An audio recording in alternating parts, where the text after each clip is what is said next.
Yes, you're on the Heat, SiriusXM. Good morning, it's Mina's house. I'm Mina SayWhat. Very honored. I did not think I was going to wake up this morning and have Omarosa in the studio with me. How are you? I'm great. How are you? Good. You have the glam squad here. You know, he's touching you up. And I woke up at 5 this morning. I had to do Morning Joe on MSNBC. Yeah. The good thing about that is they do the blowout for you and all that. But the bad thing is, man, once you get up that early, it hurts. Well, I get up that early every day. Every day? That's my life. What time do you go to sleep? God. I haven't been on a consistent sleep schedule in forever. It's like yesterday I took a nap at like 2 in the afternoon. The day before there was no nap. I was in the bed by 10. The day before that I was in the bed by 12. It just varies. I never can get on a schedule. I understand. So, wait, I want to follow you really quickly before we start on your social media. What's your Mina handle? SayWhat.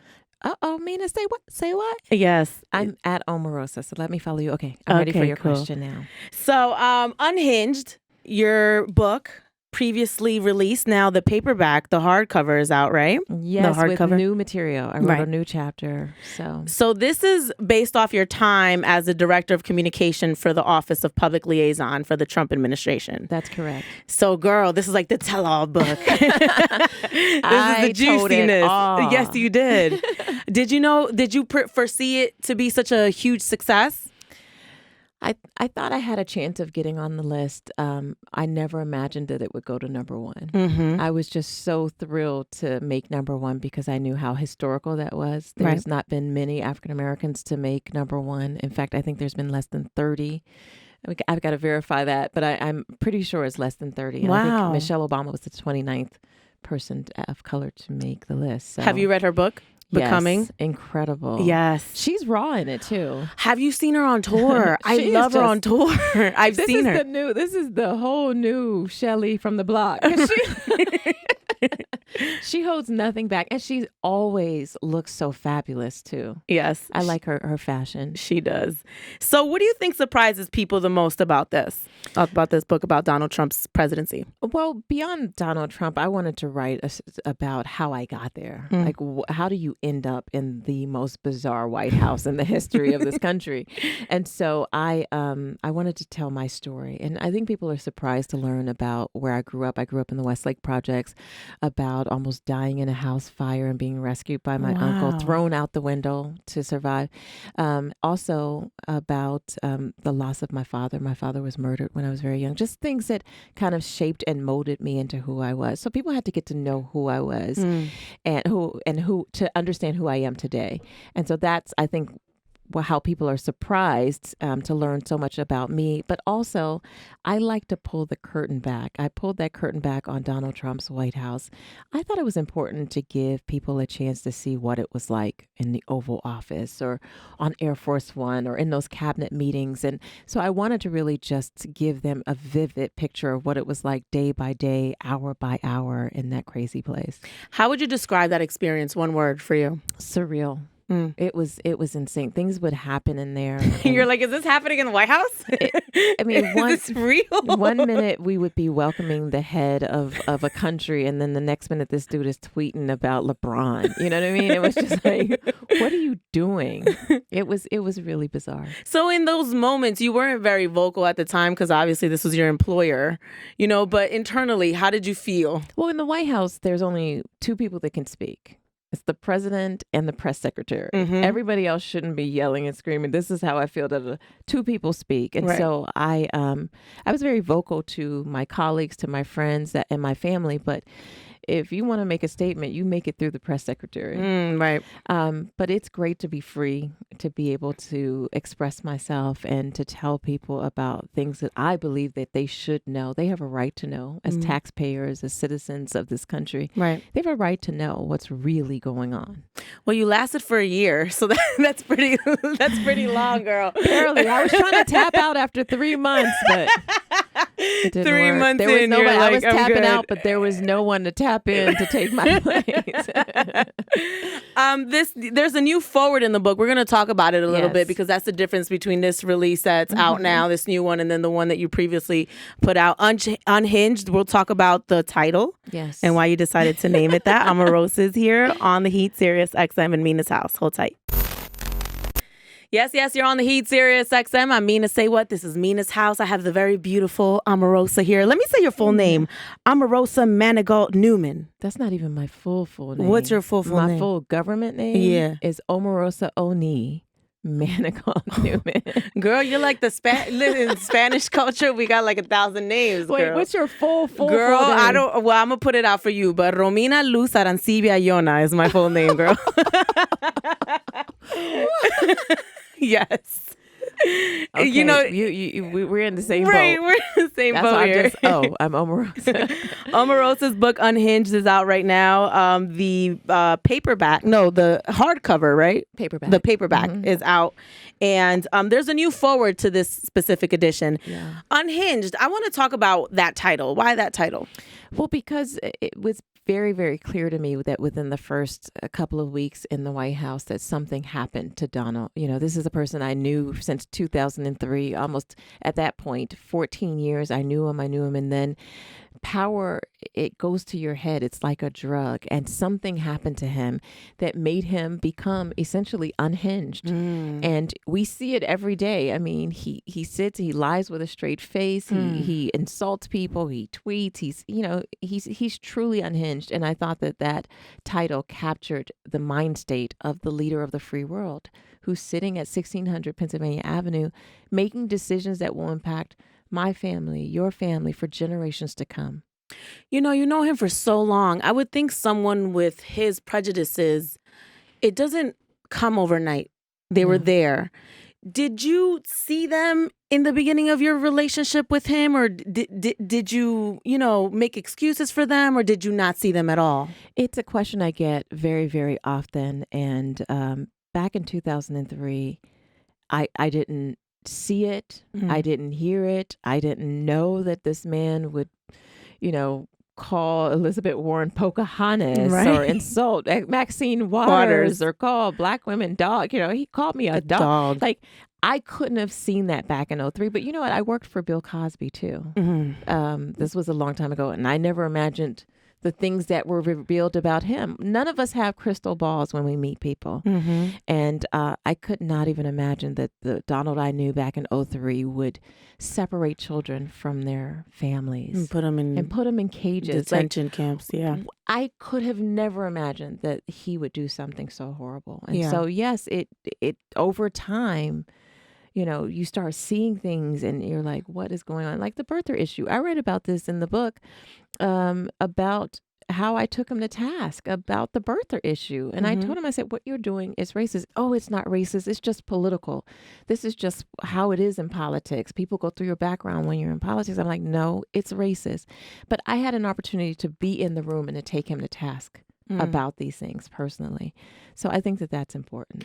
So in the forward, you address him calling you a dog. Oh my gosh, yeah. Did that surprise you? Because that's such a demeaning thing to call someone. Well, he always says, oh, I beat him like a dog, or I said this like a dog. He always says like a dog, but to call someone a dog, that's not something that Donald Trump had ever done. And the fact that he did that to me was just, it was shocking. Yeah. And I'm so comforted by the voices, all the people who spoke out against him, saying that and really criticized him and denounced that type of behavior. It was a global outpouring. I heard from people all over the world after he did that. I'm going to talk about that because I feel like your time with him really changed how some people viewed you. And I want to talk about how you moved on from that, or if you've managed to move on. Omarosa is here. We're talking about her book, Unhinged. The paperback is out right now. We're going to continue talking to her. I'm Mina SayWhat here on The Heat, SiriusXM. Yes. Omarosa is here all early, looking great. Got the glam squad in here. And my husband's here. Hello. He's a pastor. Ooh, Lord. Now I feel like I got to be on my best behavior. At the top. I'm sorry. I'm sorry, Pastor. I didn't curse or anything, so I think I'm good. We are celebrating our second, we celebrated our second anniversary. Congratulations! Just about a week and a half ago. So that's a sharp turn. Politics, into being the first lady of a church. The first lady of a church. I started thinking about Greenleaf. Like how much of Greenleaf is real based off your experience? What would you say, honey? What percentage? There is some, but each congregation is different. There's some challenges, but my job as first lady is to take care of my husband. That's my full-time job. All the other stuff that I see on there, you just doing too much. Yeah. Focus on your husband, making sure he's good so that he can preach the word, and everybody else will be taken care of. Yeah, it's nice that you're a representation of a large community, a spiritual community, because for a while, would you agree that your image was a little, I would say, maybe questioned by some communities because of your support of Donald Trump? Oh, there's no question that people were like, why is she there? What is she doing? Right. But let's just put this in perspective. I was the only African-American senior staffer in the White House by myself, solo. And you're a woman. And I'm a woman. And there were so many times that I contemplated leaving, but who would take my place? Who would continue to do the work? Who would work on the initiatives that the Black community told us when we were doing outreach was important to them? And so as with other people of color who have to go into workplaces where there are no one else that look like them, who have to do that on a daily basis. I went in, I took the criticism from our community. I took all the heat from internally, from, the men who thought I shouldn't be there, the men who didn't like the access that I had. And I'm a strong enough person to know that change agents are always the one that get the criticism, that carry the weight, but I'm strong enough to go through that. Yeah. Do you feel like your image has recovered from that fully? I really didn't focus on my image. I focused on making sure that I was okay, because what I went through was pretty traumatic. And I seldomly get caught up in what people think about me. I think that for me, that's a waste of time. I only worry about what God thinks about me and being obedient to his will. And so everybody's got their opinion. All the people that have their opinion, it doesn't concern me. But what does God say? What does God say about whether you're doing the right or wrong thing? And so I had to come to terms with being in a place where, as I described, things were happening that were terrible, that I was completely in disagreement with, and trying to reconcile that with who I am as a Christian, as a wife, as a daughter. And so I was most concerned about being right with God than being right with the naysayers, the critics, and that sort of thing. In your book, you speak about his mental state, Donald Trump's mental state. And I started wondering, do you think that his mental state is one where he needs professional help? Okay, first of all, big disclaimer, I am not a doctor. Okay. I am not a medical doctor, nor have I examined Donald Trump. I can only go based on knowing him since 2003. Right. And what he was like back then and what he was like the last time I saw him. Yeah. And also knowing a lot about his family. His father had Alzheimer's. His mother had dementia. And I'm saying that maybe at 73, 74, that he may have some of those hereditary conditions. Maybe he has a bit of that. Because what I observed would require him to see medical doctors, psychologists, neuropsychologists. Every doctor out there, psychiatrists, medication. Put him on whatever drugs, he needs to. Put him on some Ritalin. Put him on whatever you need to. Some street drugs. Get him help fast. But again, I'm not a doctor, but it is not normal. The Washington Post did a study on how often he lies, and they were up to like 7,000 times. If I lied to you 10 times, you would think I was a sociopath. Right. He's lied 7,000 times to the American people. That's beyond sociopath. There's just something wrong with you at that point. Yeah. I want to talk about your love for Beyonce, because I love you. In between our talks, you keep just sprinkling Beyonce in. So I haven't met a woman who doesn't like Beyonce. But I met Beyonce when about 13 years ago. Okay. My publicist actually represented Matthew, her father. And so I got to know Matthew. I got to know Miss Tina. And of course, I got to know Beyonce as a person beyond just her great music. And yeah, I'm part of the Beehive. I love Beyonce. And yes, girl, do you mean tweet people though?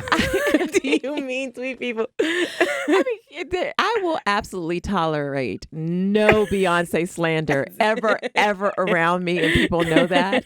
And so, when she released the documentary from her Baychella, I'm not going to call it Coachella, and she was rocking that Howard sweatshirt, I have to be totally transparent with y'all. I ran out.